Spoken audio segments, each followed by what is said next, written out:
said, the Lord thy God is one God.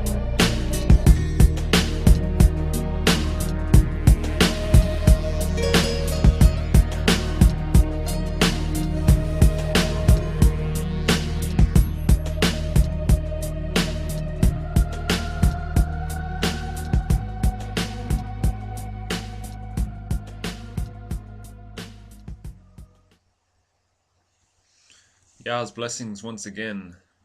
This is the second part of a video presentation on the tree of life in biblical scripture. And in the last video presentation we looked briefly at what the tree of life is and came to the understanding that the tree of life is the underlying structure which Yah's creation is built upon, and it manifests and emanates from Yah's word and is founded in Yah's love. And we came to a true understanding of what love is, that is, to give without seeking anything in return, which we see on the last slide that we looked at in the last presentation there.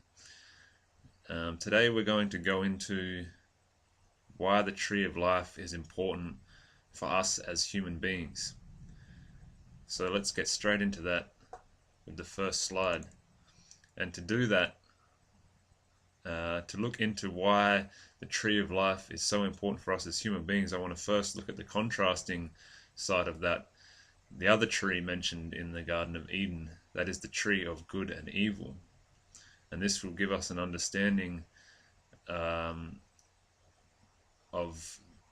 the tree that manifests in man so regularly in our society, so we can recognize it and steer away from it and take and eat from the tree of life instead.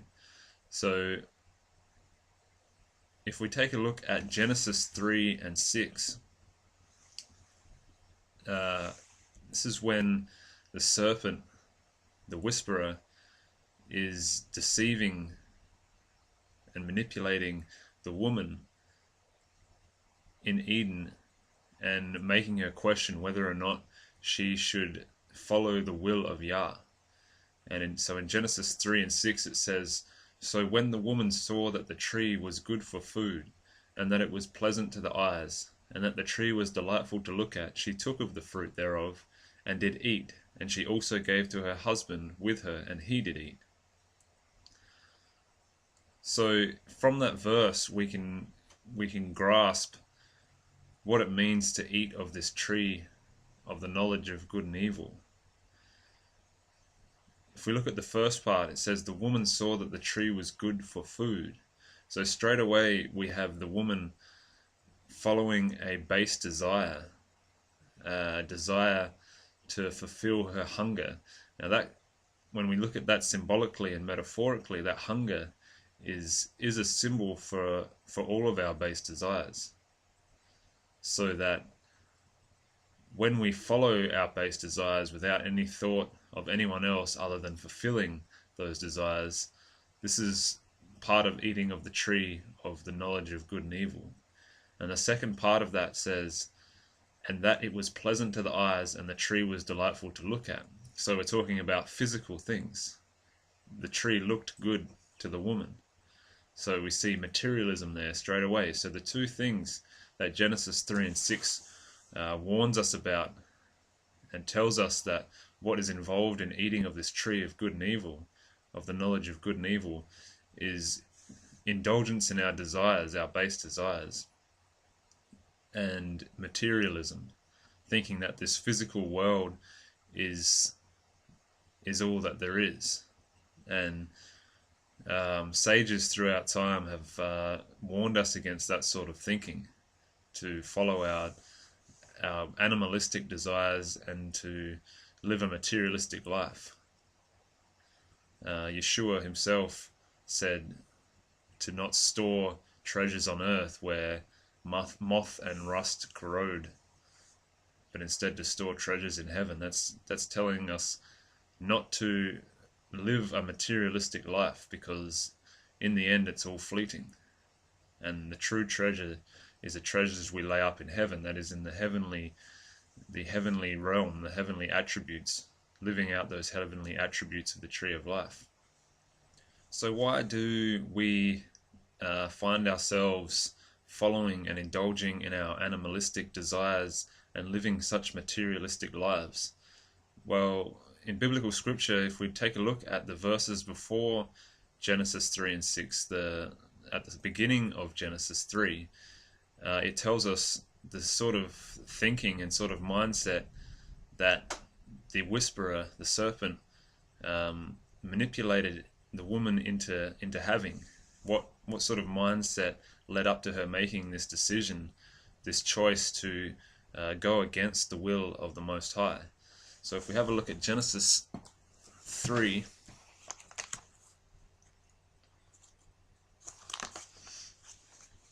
where it says, "Now the serpent was more subtle than all the wild beasts that Yahweh Elohim had made. And the serpent said to the woman, Truly has Elohim said that you shall not eat of any tree of the garden. And the woman said of the serpent, We may eat of the fruit of all the trees of the garden, but of the fruit of the tree which is in the midst of the garden, God has said, You shall not eat of it, neither shall you touch it, lest you die. And the serpent said to the woman, You shall surely not die, for God knows that in the day you eat of it, your eyes shall be opened, and you shall be like gods, knowing good and evil." So if we look at those verses, and in particular Genesis 3 and 5, Genesis 3 and 4, and 3 and 5, the whisperer says to the woman, firstly, you shall surely not die, and says that her eyes will be opened, and she shall be like Elohim, to know good and evil. So, first of all, the whisperer is lying to the woman, telling her that you shall surely not die, when Yahweh has said that she shall die. She's taking the word of something or something, something or someone, above the word of the Most High, of the Creator. And the serpent says, you shall surely not die. So straight away she's playing on the fear of death. So you can see that the two mindsets that manifest our indulgence in our desires and also in a life of materialism are the emotions of fear and in a state of ignorance. So we have the woman fearing death straight away, getting played by the whisperer on those fears of death, and a state of ignorance. She's ignoring the will of Yah and the word of Yah, which says that she shall die if she eats of that tree. So she's ignoring the truth, and through that state of ignorance she falls victim to her own fears, her fear of death, and she makes a decision to live a life of indulgence and a life of materialism through eating of the tree of the knowledge of good and evil. So what is the difference between eating of this tree of good and evil and eating of the tree of life? If we look at good and evil, when you live a life of good and evil as opposed to living a life of righteousness, good and evil is talking about what's called moral relativism, where you do what is good for you, and what's good for you may not be good for anyone else. You live a life where you say, this is good for me, I'm going to do this. This is not good for me, so that's evil. It's purely based on the self, on the individual. Whereas eating from the tree of life, as we saw, is the tree of love, is the tree that emanates from Yah's word, which has the individual and the whole benefiting each other and living a life of abundance. So another thing that Genesis 3 and 5 shows us is this state that Eve was in. Again, an ignorance. Not only was she ignorant to Yah's word about the consequences of eating of this tree, she was ignorant to the fact that she was already Elohim. the scripture says that man is Elohim, and it also says that we were made in the image and likeness of Yah. It also said that Yah breathed its very life into us. So we can see that Eve was deceived by the serpent into thinking that she wasn't already Elohim, because this is confirmed later on, where Yahweh Elohim says, "Behold, the man has become like one of us from eating of the tree of the knowledge of good and evil." This doesn't mean that man became Elohim from eating of the tree of the knowledge of good and evil. But obviously, for Yahweh to be the Most High, Yahweh must have knowledge of both good and evil. Whereas before, when in the garden, we were purely sustained by the tree of life, that is purely sustained by Yah's word, without knowing what it meant to indulge in both good and evil. We didn't know the consequences thereof. We didn't know them by experience. Instead, we only knew by the word of Yah. So this brings about the question of whether or not the fall of man was destined, because without the fall of man, we have no way of coming to know Yah through our own choice. So that makes for an interesting discussion, but we'll move on from that. It's out of the scope of this presentation. So what we have, though, through looking at the tree of the knowledge of good and evil, is that living a life through fear and ignorance, which in itself leads to materialism and indulgence in our animalistic desires, through this tree of the knowledge of good and evil, we have the consequences that Yah laid out for us, which is death.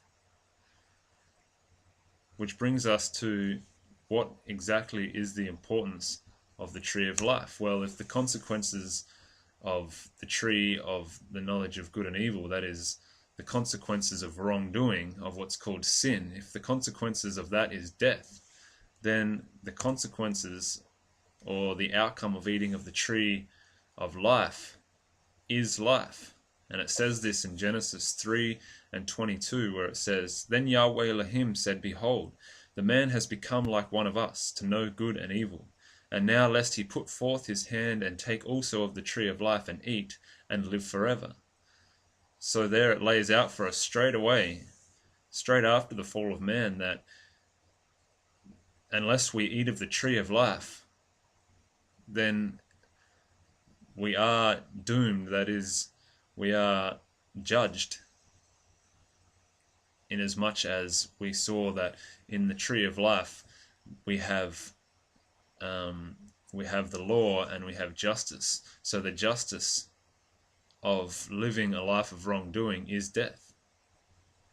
So does this mean that if we eat of the tree of life, if we live this life based in Yah's word and through love, without eating and indulging in the tree of the knowledge of good and evil, does this mean that we will not die in the physical form? I don't know. I'm not sure. Possibly, if we lived our whole life without indulging in wrongdoing, then maybe the physical form would be able to sustain us. In many Eastern spiritual system, it tells us that the life force of the body is depleted mainly through wrongdoing, through living out of balance with the universe, that is, out of harmony with Yah's word, not living in a state of love. But also it does say in those traditions that there is a limited amount of life force given to the physical form in any one lifetime. So that might be a discussion for another time. Myself, I think that it's talking of the second death, which is mentioned later on in biblical scripture, that we will not suffer, obviously, the second death. But the physical death is a part of life as we will see. So if we sum up what we've been through in this short part of the video presentation, we saw that eating of the tree of the knowledge of good and evil was taking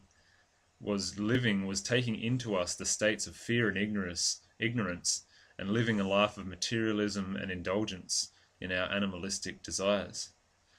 And that the importance of the tree of life for us as humans is that in Genesis it says that unless we do eat of this tree of life, that is, unless we live a life based on Yah's word, in Yah's love, then we cannot live.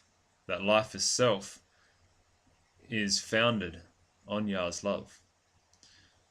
So next presentation we will go into in more detail what exactly it means to live this life of love, what it means to take and eat of this tree of life.